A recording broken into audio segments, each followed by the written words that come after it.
저는 오늘 본문의 말씀을 가지고 바로 앞에 선 모세의 모습, 이런 제목으로 하나님 말씀을 증거하도록 하겠습니다. 모세는 지금부터 40년 전 이스라엘의 지도자가 되어서 이스라엘을 출애굽하여 하나님의 말씀하신 약속의 땅을 이끌어가는 지도자가 되기를 원했습니다. 그러나 그건 자기의 생각이었고 하나님도 지지하지 않았고 이스라엘 백성들 중에 그 누구도 모세가 자신들의 지도자가 될 것을 믿었던 사람은 없었습니다. 오히려 그는 살인자가 되어서 바로왕의 미움을 받아 도망자 신세가 되지요.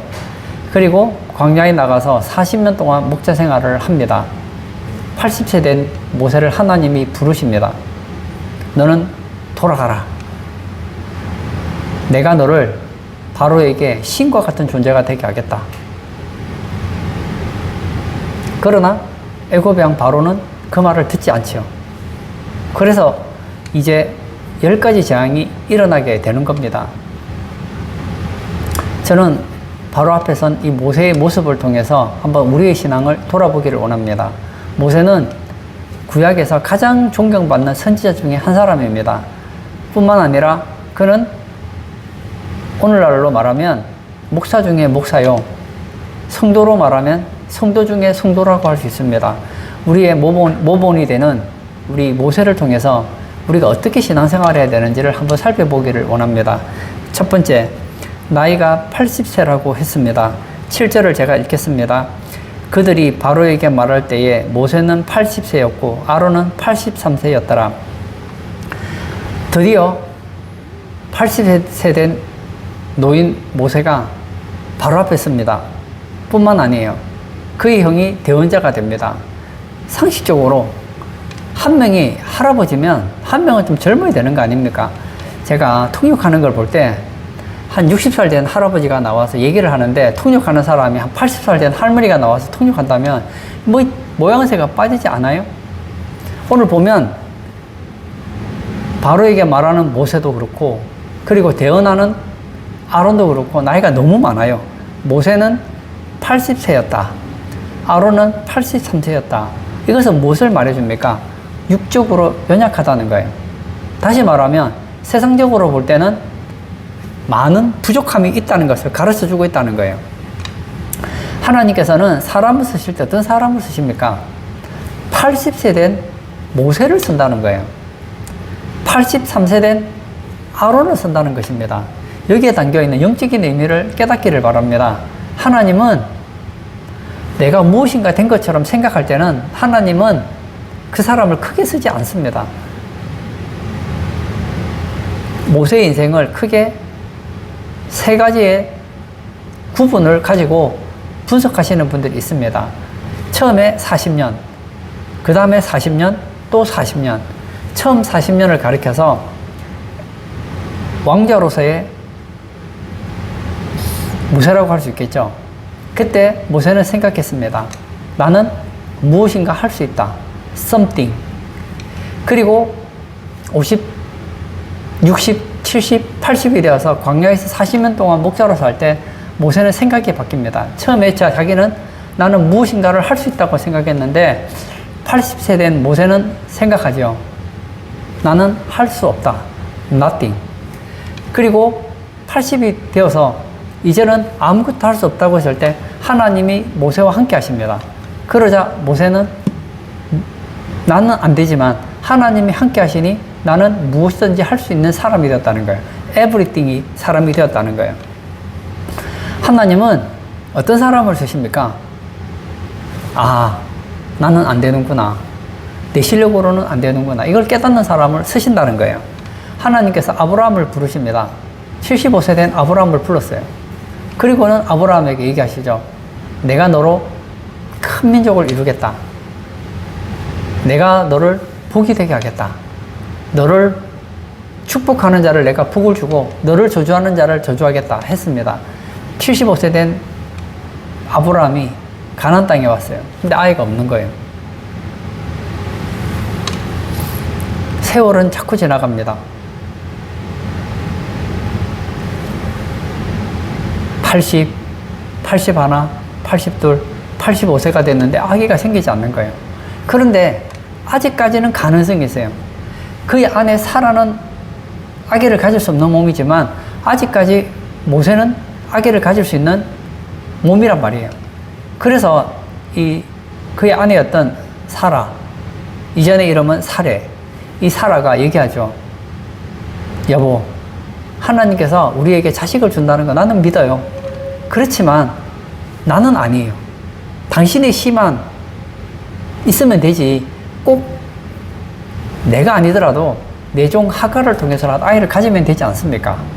나는 아이를 가질 수 없는 몸이니 어쩔 수 없으니 내 젊은 여종 하갈과 관계를 가져서 아이를 가지면 그게 하나님이 주신 아이가 아니겠느냐 얘기를 합니다. 듣고 보니 그래요. 아직까지 나는 살아있으니까. 그래서 하갈과 관계를 가져요.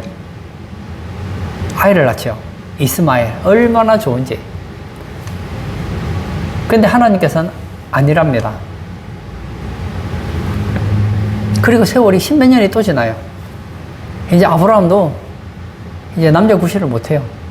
사라도 경수가 끊어졌고 아이를 가질 수 없는 몸이 되었습니다.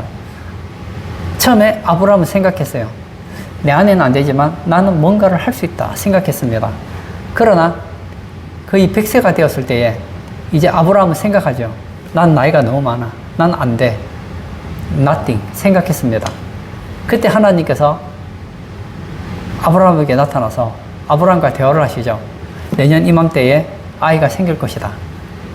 안 됩니다, 하나님. 저는 안 돼요. 제 아내도 안 되고 저도 안 되고 이제 끝났습니다. 그러나 하나님이 아브라함과 함께 하시니 everything, 가질 수 없는 아브라함과 사라 사이에서 아이가 태어났는데 그게 바로 이삭 아닙니까? 구약에 예레미야라는 선지자가 있었습니다. 하나님께서 그 예레미야를 부르십니다. 내가 너를 이스라엘의 선지자로 너를 쓰겠다. 아이고 하나님, 저는 안 됩니다. 나는 아이라 말을 할 줄을 모릅니다. 그때 하나님께서 하신 말씀이 있죠. 아이라고 하지 마라. 오히려 하나님은 예레미야 같은 사람을 좋아한다고요. 왜죠?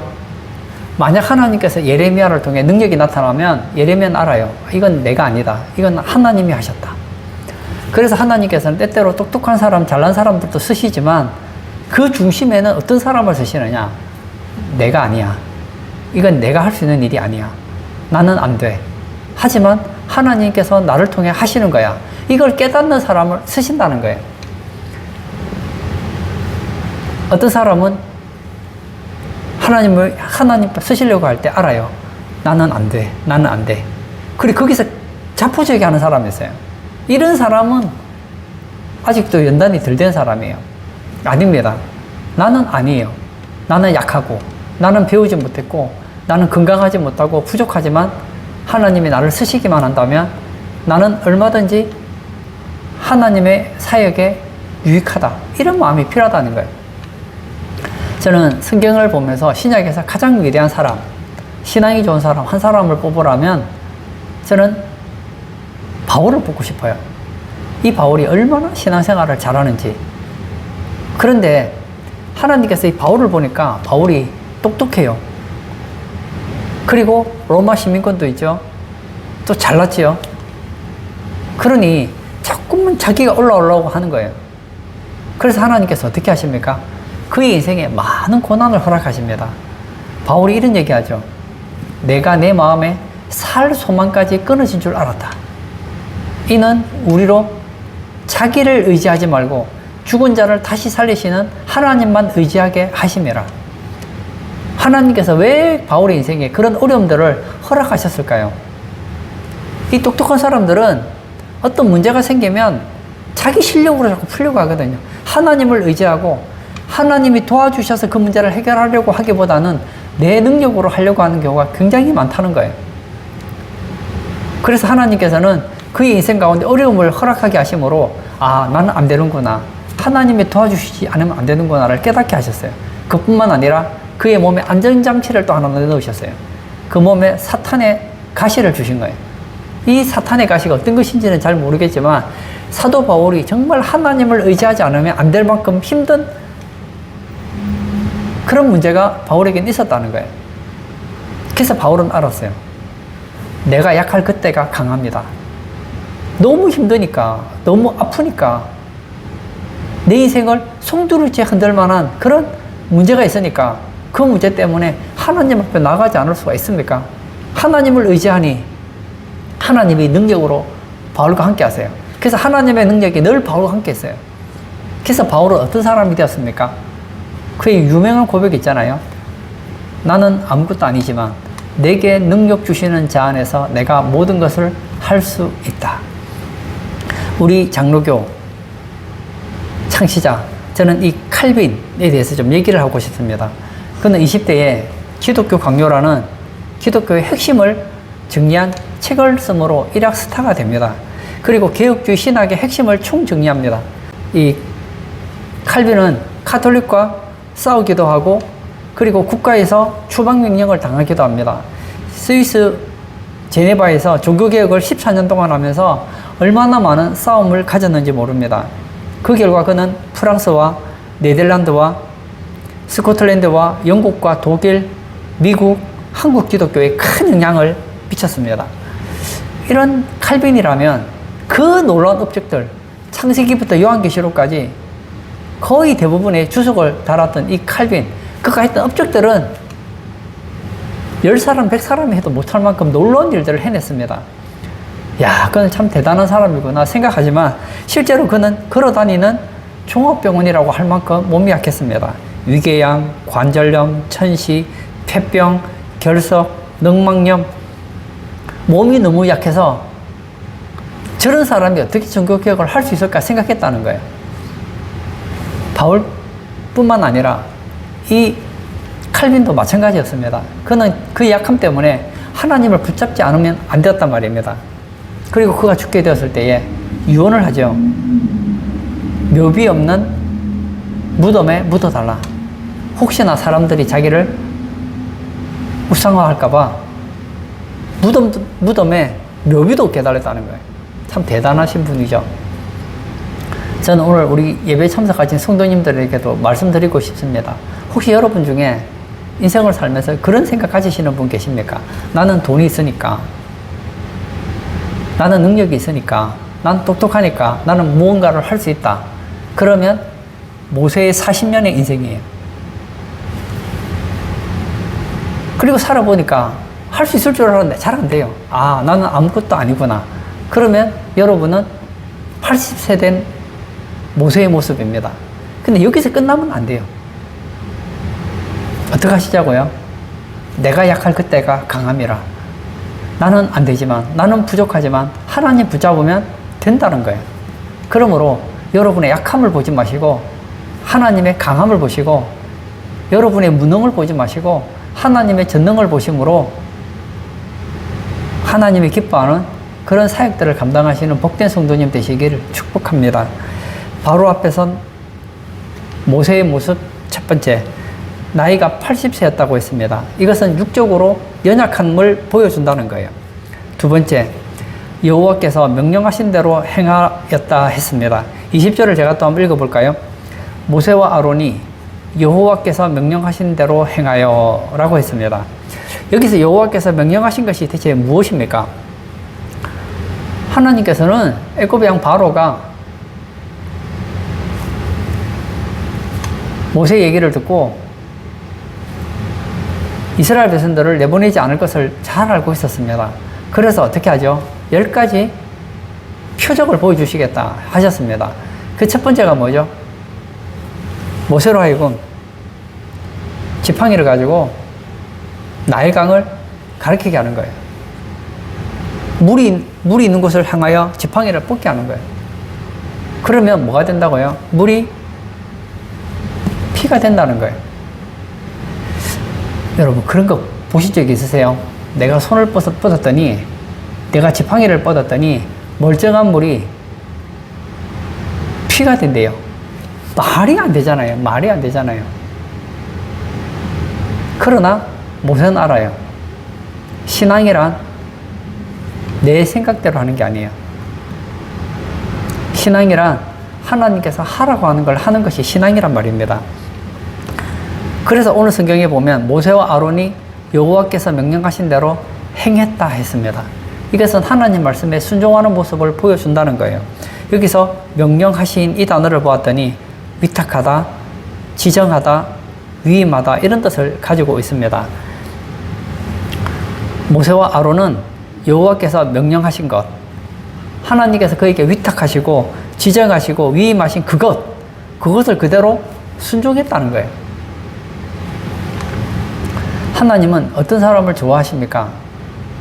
하나님은 부족해도 하나님 말씀에 토달지 않는 사람, 자신이 하나님보다 똑똑하다고 생각하지 않는 사람을 좋아하세요. 우리 주변에 보면 참 똑똑한 사람들이 많아요. 그들은 얼마나 똑똑한지 하나님 말씀보다 자기의 지식을 더 앞세웁니다. 세상에서는 그런 사람들이 똑똑하다고 할지 모르겠어요. 그러나 여러분, 하나님은 그런 사람 기뻐하지 않습니다.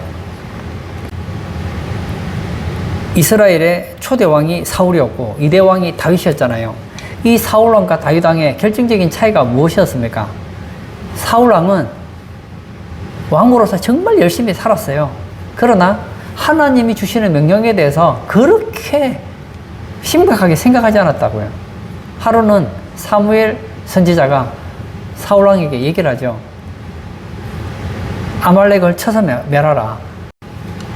그런데 여러분, 저는 뭐 전쟁을 해보지 않아서 잘 모르겠지만 제가 책을 보니까 전쟁을 하면 전쟁터에 나간 병사들 있잖아요. 병사들에게 전쟁이 끝나고 나면 전리품을 나눠주게 되어 있단 말이에요. 그러면 가서 소도 죽이고 양도 죽이고 다 죽여버리면 자기를 따르는 병사들에게 줄 게 없지 않습니까? 전쟁을 했으면 전쟁을 해서 얻은 그 물건이라든 짐승 중에 좋은 것을 자기 부하들에게 나눠줘야지 그 부하들이 자기를 신뢰하고 따르지 않겠느냐고요. 떡고물이라도 떨어져야죠. 그런데 하나님의 명령이 너무 비합리적인 거예요. 아니, 아말렉을 이기는 거 좋다 이거예요. 그런데 왜 짐승은 다 죽입니까? 좋은 짐승은 놔두면 이거 가지고 하나님께 제사도 드릴 수 있고, 그게 또 이스라엘의 병사들에게 나눠주면 사기도 좋아지고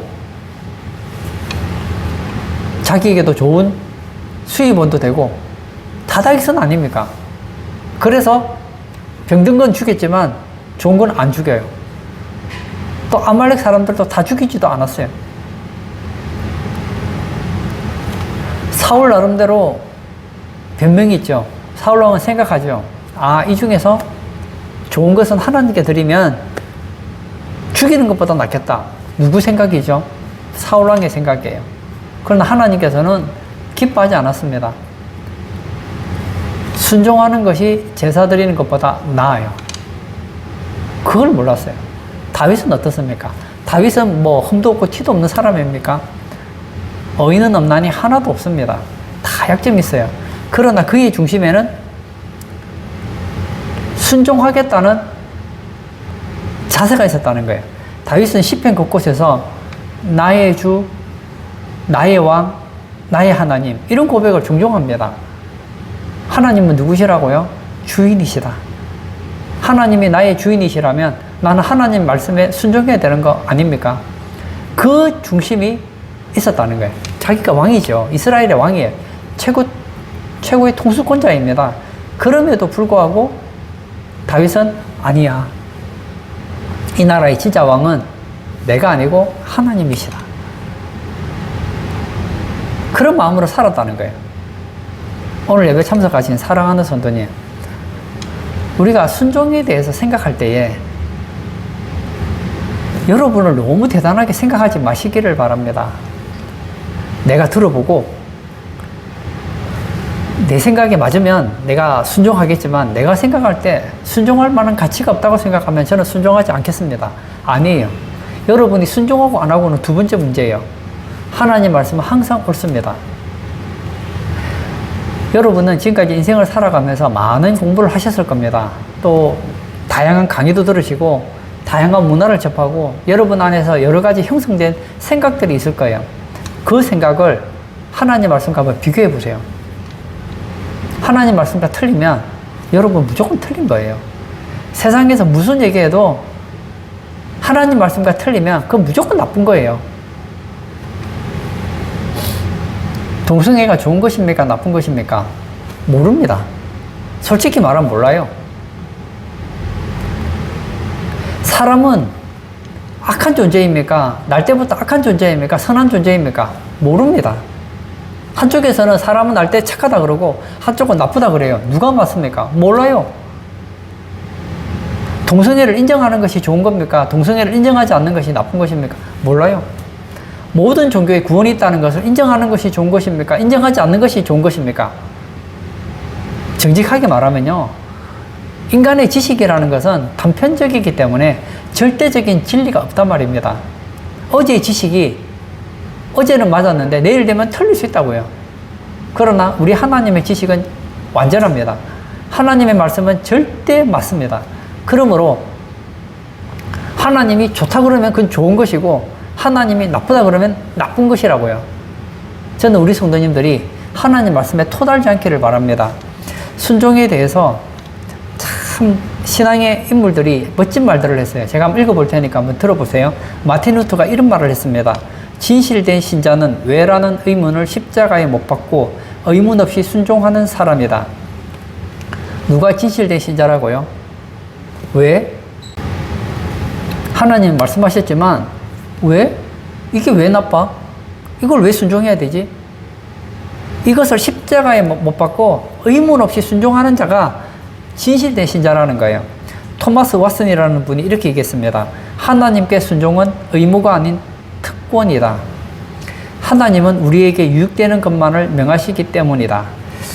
성경을 보면 참 두껍죠. 저는 옛날에 그런 생각이 들었어요. 학교 교과서처럼 좀 얇았으면 좋겠다. 성경이 왜 이렇게 두꺼울까? 이유가 있어요. 하나님께서 우리가 유익되기 위해서 좋은 말들을 많이 남긴 거예요. 여러분 시중에 가면 좋은 책들이 많잖아요. 한번 읽어보세요. 좋은 책들 읽고 나면 이제 이런 책 안 읽는다 그렇게 손 트는 사람들이 있습니까? 좋은 책을 읽고 나면 더 좋은 책을 또 읽고 싶어져요. 어떤 분들은 30, 40대에 막 책을 1000권, 2000권씩 읽는 분들도 있어요. 제가 아는 한 교수님은 책을 읽을 때마다 체크를 한대요. 책을 줄 쳐서 읽고 좋으면 또 다시 읽기도 하고 이렇게 하는데 그 읽은 책이 2만 권이 넘는다는 거예요. 근데 이분이 하는 얘기가 책을 일반 서적을 2만 권을 읽었는데 그 2만 권보다 성경 한 권이 더 깊이가 있더라는 거예요. 맞습니다. 저는 세상 책을 읽지 말라는 얘기가 아닙니다. 여러분 세상 책 2만 권 읽지 않아도 성경 한 권 읽으면 세상의 지식 2만 권 가진 것보다 더 바른 지식을 가질 수 있다고요. 그리고 그 지식은 우리를 죽이는 지식이 아니에요. 다 유익합니다. 탈 메이지라는 분은 이런 말을 했습니다. 하나님께서 당신에게 요청하는 그 일을 하라. 그러면 당신은 성공자가 된다. 여러분 성공하고 싶으십니까? 제가 시중에 참 성공학 책이 많은데요. 저도 20대 때 성공하고 싶었어요. 성공학에 대한 책을 많이 읽었어요. 읽고 느낀 게 세상의 성공학은 성공한 사람들의 이야기를 담아놓은 책이거든요. 근데 그 사람이 시키는 대로 한다고 해서 성공한다는 보장이 없어요. 왜냐? 그냥 그 사람의 일대기를 가지고 성공의 원리를 뽑아놓은 것이 성공학에 대한 책이거든요. 그러나 성경은 달라요. 성경은 보증하시는 분이 계십니다. 하나님께서 성경대로 살면 성공시켜 주겠다고 보증했기 때문에 성경대로 살면 100% 성공한다는 거예요. 오늘 예배 참석하신 사랑하는 성도님, 모세는 그리고 아론은 하나님께서 하신 말씀을 들을 때에 논리적으로 이해가 되지 않았습니다. 그럼에도 불구하고 하나님께서 명하신 것을 다 순종했다고 했습니다. 이런 사람이 진실한 신자요. 이런 신자에게 유익이 있고 이런 신자가 결국 성공자가 된다는 거예요. 저는 우리 성도님들이 하나님 앞에서 진실한 신자 그리고 여러분의 인생이 복된 인생, 성공하는 그런 인생이 다 되시기를 주의 이름으로 축복합니다. 모세의 모습 첫 번째, 나이가 80세라고 했습니다. 이것은 육적으로 연약함을 가르쳐 줍니다. 두 번째, 여호와께서 명령하신 대로 행했다고 했습니다. 이것은 하나님 말씀에 순종함을 의미합니다.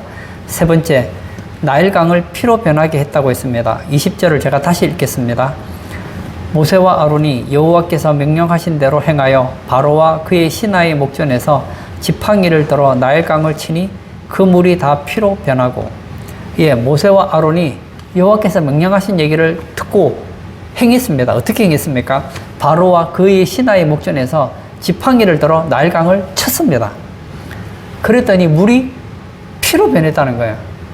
저는 아직까지 지팡이를 물이 쳤더니 물이 피가 되었다는 얘기를 저는 들어본 적이 없습니다. 본 적도 없고 과학적으로 맞지도 않아요. 사랑하는 성도님, 너무 과학 좋아하지 마세요. 성경은 과학 위에예요. 이 시대는 과학적 이러면 끔뻑 죽어요. 과학이 뭐 신이라도 되는 것처럼 생각하는데요. 과학은 하나님께서 만드신 원리 중에 하나에 불과하다고요. 과학이 만능이 아니고 하나님 말씀이 만능이에요. 여기서 변하고 라는 단어를 보았더니 엎어버리다, 뒤집다, 전복하다, 타도하다 이런 뜻이 있습니다. 모세와 아론이 하나님 말씀에 순종하여서 지팡이를 들어 나일강을 탁 쳤더니 물을 엎어버리는 거예요. 피로 엎어버리고 피로 뒤집어버리고 피로 전복하고 타도해버렸다는 거예요. 대단하죠? 맞습니다. 하나님 말씀에 순종했더니 하나님께 책임지시잖아요. 모세가 생각해요. 내가 지팡이에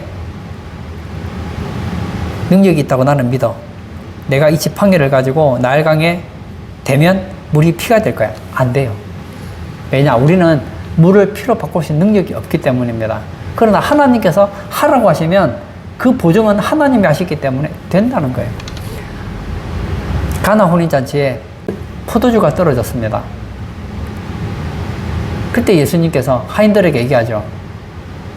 갤레용 항아리에다가 물을 채워라. 채웠어요. 물을 떠다가 연회장에게 줘라. 아니, 손발 씻는 그 물을 연회장에게 주면 뭐가 달라지는가요? 아무 일도 일어나지 않죠.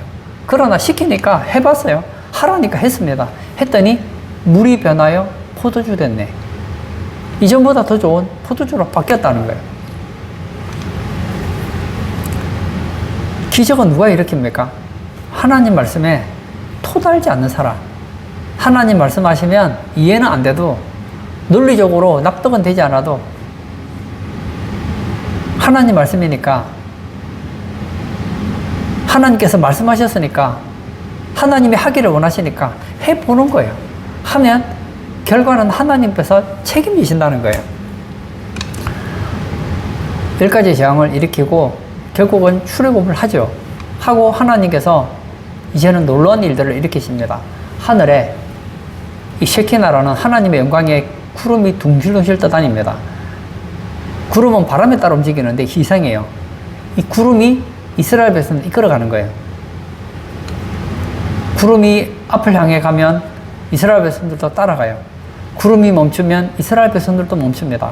밤이 되면 그 구름이 속에서 막 불빛이 나는 거예요.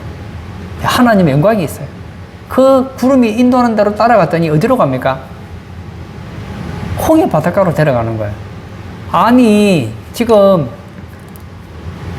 가나안 땅을 가야 되는데 홍해 바다로 이끌어가면 어떡합니까? 앞으로 가면 이제 물에 빠져 죽는데. 그때 하나님께서 모세에게 또 말씀하시잖아요. 지팡이를 홍해를 향해 가리키라. 전에도 가리키라고 했잖아요. 오늘 본문에서도 가리키라고 했잖아요. 그래서 나일강에 지팡이를 댔더니 그때는 물이 피가 되었어요. 또 하나님께서 지팡이를 뻗었어요. 이번에는 달라요. 처음에는 물이 변하여 피가 됐는데 이제는 홍해 바닷물이 갈라지는 거예요.